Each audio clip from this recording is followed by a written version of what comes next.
Hello students, introduction to polymer chemistry या चॅप्टरचा आजच्या लेक्चरला आपण स्टडी करणार आहे। या चॅप्टरमध्ये पॉलिमर्स म्हणजे नक्की काय याचा आपणाला या ठिकाणी स्टडी करायचा आहे। पॉलिमर्स हा एक ग्रीक वर्ड आहे आणि या ग्रीक वर्डमध्ये दोन पार्ट येतात, एक म्हणजे पॉली आणि दुसरा म्हणजे MERS. Polymers, poly means many आणि मर्स मीन्स पार्ट किंवा त्याला आपण काय म्हणणार आहे, युनिट म्हणणार आहे। पुन्हा एकदा बघा, इंट्रोडक्शन टू पॉलिमर केमिस्ट्री या चॅप्टरमध्ये आपण पॉलिमरचा स्टडी करणार आहे। तर पॉलिमर हा जो वर्ड आहे तो ग्रीक वर्ड आहे आणि या ग्रीक वर्डमध्ये दोन पार्ट येतात। पहिला जो पार्ट आहे तो आहे पॉली आणि दुसरा जो आहे तो आहे मर्स। मग पॉली म्हणजे काय तर मेनी आणि मर्स म्हणजे काय आहे तर त्याला आपण युनिट म्हणणार किंवा पार्ट्स म्हणणार आहे। काय म्हणणार आहे? पार्ट्स म्हणणार आहे। असंख्य मोनोमर युनिट एकत्र आल्यानंतर त्यांच्यापासून लार्ज मॉलिक्यूल तयार होतो, त्याला आपण पॉलिमर म्हणणार आहे। मग या जनरल डायग्राम मध्ये तुम्ही पाहू शकता, हे एक फर्स्ट लहान मोनोमर युनिट आहे, त्यानंतर हे सेकंड लहान मोनोमर युनिट आहे, त्यानंतर हे थर्ड लहान मोनोमर युनिट आहे, त्यानंतर हे फोर्थ लहान मोनोमर युनिट आहेत। म्हणजे टोटल 4 स्मॉल मोनोमर युनिट मी तुमच्या समोर घेतलेले आहेत आणि या 4 मोनोमर युनिट वरती कोणती प्रोसेस होणार? पॉलिमरायझेशन ही प्रोसेस होणार आणि एक लार्ज मॉलिक्यूल तयार होणार। त्या लार्ज मॉलिक्यूललाच आपण मॅक्रो मॉलिक्यूल्स म्हणतो आणि हा जो मॅक्रो मॉलिक्यूल्स आहे यालाच आपण सिंपली काय म्हणणार आहे? पॉलिमर्स म्हणणार आहे। म्हणजे मला या ठिकाणी सांगायचं आहे, पॉलिमरायझेशन प्रोसेसमध्ये काय होतं तर पॉलिमरायझेशन प्रोसेसमध्ये स्मॉल मोनोमर युनिट एकत्र येतात। मोनोमर म्हणजेच पॉलिमरायझेशन या रिॲक्शनमध्ये जो रिॲक्टंट मॉलिक्यूल आहे, मोनोमर म्हणजे काय आहे?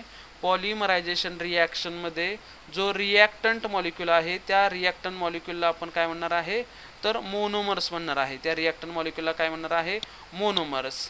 मग असंख्य मोनोमर एकत्र आल्यानंतर त्यांच्यावरती पॉलिमरायझेशन ही प्रोसेस होणार आणि त्यांच्यानंतर जो लार्ज मॉलिक्यूल तयार होतो या लार्ज मॉलिक्यूलला आपण मॅक्रो मॉलिक्यूल्स म्हणजेच काय म्हणणार आहे?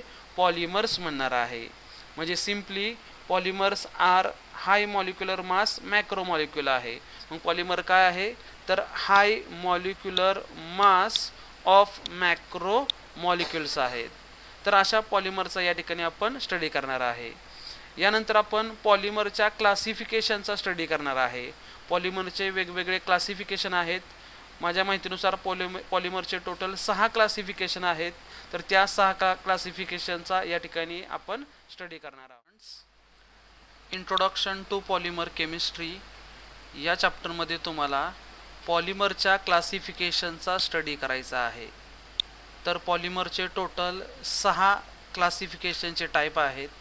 त्यामध्ये पहिला जो टाईप आहे तो आहे classification on the basis of source और ओरिजिन। दूसरा जो टाइप आहे तो आहे classification on the basis of structure. तिसरा क्लासिफिकेशनचा टाइप आहे classification on the basis of mode of polymerisation. त्यानंतर classification on the basis of intermolecular forces. Then classification on the basis of type of different monomers आणि last आहे classification on the basis of biodegradability. Total पॉलिमरच्या 6 क्लासिफिकेशनचा तुम्हाला या चॅप्टरमध्ये study करायचा आहे। त्यामध्ये आपण 1 बाय 1 स्टडी करणार आहोत। तर यामध्ये फर्स्ट जे क्लासिफिकेशन आहे classification on the basis of source और ओरिजिन, हा पॉइंट या ठिकाणी सुरुवातीला आपण डिस्कस करणार आहे। या ठिकाणी सांगायचं आहे पॉलिमरचे जे काही सोर्स आहेत या सोर्सवरती पॉलिमरचे महत्त्वाचे 3 टाईप आहेत। त्यामध्ये पहिला जो टाईप आहे तो आहे नॅचरल पॉलिमर, दुसरा टाईप आहे सोर्सवरती सेमी सिंथेटिक पॉलिमर, तिसरा जो टाईप आहे तो आहे सिंथेटिक पॉलिमर।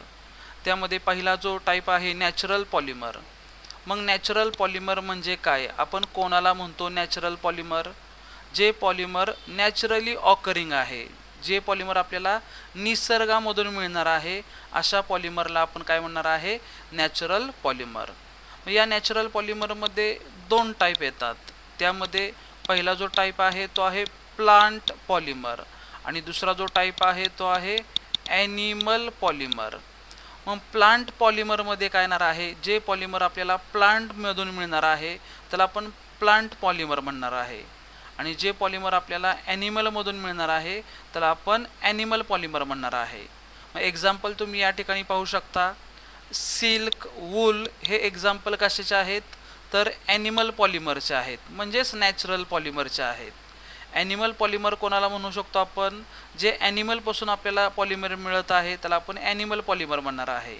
मग सिल्क आणि वूल हे एक्झाम्पल कशाचे आहेत, तर ॲनिमल पॉलिमरचे आहेत.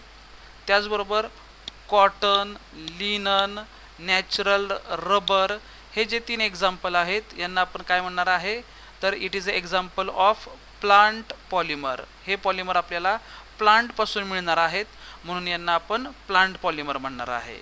म्हणजे या ठिकाणी मला सांगायचं आहे नॅचरल पॉलिमरचे दोन टाईप आहेत, प्लांट आणि ॲनिमल पॉलिमर. त्यापैकी प्लांटपासून कोणतं पॉलिमर आपल्याला मिळणार आहे, तर कॉटन, लिनन, नॅचरल रबर. आणि ॲनिमलपासून कोणतं पॉलिमर मिळणार आहे, तर ते आहे सिल्क आणि वूल आहे. हा झाला पहिला टाईप. या ठिकाणी तुम्ही एक्झाम्पल पाहू शकता. नॅचरल फायबर्स म्हणजेच नॅचरल पॉलिमर आहे आणि नॅचरल पॉलिमरमध्ये दोन टाईप येतात, प्लांट पॉलिमर आणि ॲनिमल पॉलिमर. मग या ठिकाणी पाहू शकता, या ठिकाणी हे कॉटन आहे, या ठिकाणी कोकोनट आहे, त्यानंतर वूल आहे, त्यानंतर सिल्क वर्म आहे. हे सगळे एक्झाम्पल कशाचे आहेत, तर प्लांट आणि ॲनिमल पॉलिमरचे आहेत. यानंतर आपण स्टडी करणार आहे दुसरा टाईप जो आहे सोर्सवरती, तो आहे सेमी सिंथेटिक पॉलिमर. मग सेमी सिंथेटिक पॉलिमर म्हणजेच काय, तर हे नॅचरल पॉलिमरपासूनच तयार होतं. सेमी सिंथेटिक पॉलिमर हे नॅचरल पॉलिमरपासूनच तयार होतं. These are derived from natural polymer. म्हणजेच आपण काय सांगू शकतो, सेमी सिंथेटिक पॉलिमर हे पॉलिमर काय आहे, तर नॅचरल पॉलिमरपासूनच तयार होणार आहे. आणि या सेमी सिंथेटिक पॉलिमरला आपण रिजनरेटेड फायबर सुद्धा म्हणतो. या सेमी सिंथेटिक पॉलिमरला आपण काय म्हणणार आहे, रिजनरेटेड फायबर सुद्धा आपण या ठिकाणी म्हणतो. मग यामध्ये एक्झाम्पल पाहू शकता. सेल्युलोज ॲसिटेट रेऑन हे एक्झाम्पल आहे. त्याचबरोबर सेल्युलोज नायट्रेट आहे, विस्कोस रेऑन आहे, क्युप्रा अमोनियम रेऑन.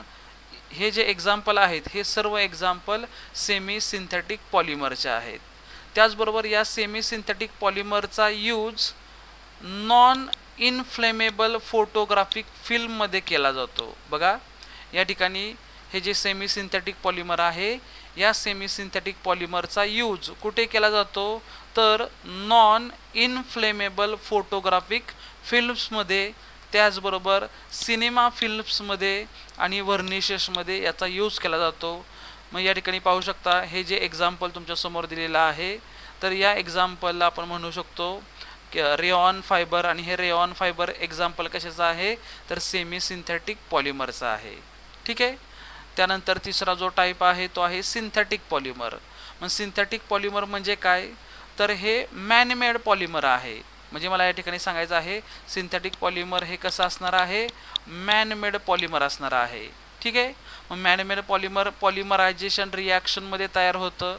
पॉलिमरायझेशन रिॲक्शनमध्ये 1 मोनोमर युनिटपासून किंवा 2 और मोर मोनोमर युनिटपासून हे सिंथेटिक पॉलिमर तयार होतं. ठीक आहे. याचं एक्झाम्पल आहे नायलॉन, टेरिलिन, त्याचबरोबर निओप्रीन. तर हा झाला पहिला क्लासिफिकेशनचा type, classification on the basis of source. या ठिकाणी काय सांगू शकतो आपण, सोर्सवरती 3 टाईप आहेत पॉलिमरचे, natural polymer, semi synthetic polymer, synthetic polymer. Natural polymer म्हणजेच जे पॉलिमर आपल्याला प्लांट आणि ॲनिमलपासून मिळत आहे त्याला आपण नॅचरल पॉलिमर म्हणणार. सेमी सिंथेटिक पॉलिमर म्हणजे नॅचरल पॉलिमरपासूनच सेमी सिंथेटिक पॉलिमर तयार केलं जातं, त्या पॉलिमरला आपण रिजनरेटेड फायबर म्हणतो. आणि रिजनरेटेड फायबर कोणकोणत्या आहेत, तर cellulose acetate rayon, cellulose nitrate, viscous rayon, cupro, ammonium rayon या सगळ्यांना आपण सेमी सिंथेटिक पॉलिमर म्हणजेच रिजनरेटेड फायबर म्हणणार आहोत. आणि या सेमी सिंथेटिक पॉलिमरचा यूज कशासाठी केला जातो? नॉन इनफ्लेमेबल फोटोग्राफिक फिल्म्स तयार करण्यासाठी, सिनेमा फिल्म्स तयार करण्यासाठी, वर्निशेस तयार करण्यासाठी या पॉलिमरचा यूज केला जातो. आणि तिसरा टाईप आपण पाहिला सिंथेटिक पॉलिमर. तर सिंथेटिक पॉलिमर हे मॅन मेड पॉलिमर आहे की जे पॉलिमर 1 मोनोमर युनिटपासून किंवा 2 or more मोनोमर युनिटपासून तयार केलं जातं. त्याला सिम्पली सिंथेटिक पॉलिमर म्हणायचं आहे. एक्झाम्पल पाहिलं नायलॉन, टेरिलिन, त्याचबरोबर निओप्रीन. म्हणजेच मला सांगायचं आहे की पॉलिमर क्लासिफिकेशन ऑफ पॉलिमरमध्ये त्याचे टाईप आणि त्या टाईपमध्ये प्रत्येकाचं एक्झाम्पल हे महत्त्वाचं आहे आणि हे तुम्ही फोकस करायचं आहे. यानंतर आपण दुसरा टाईप पाहणार आहोत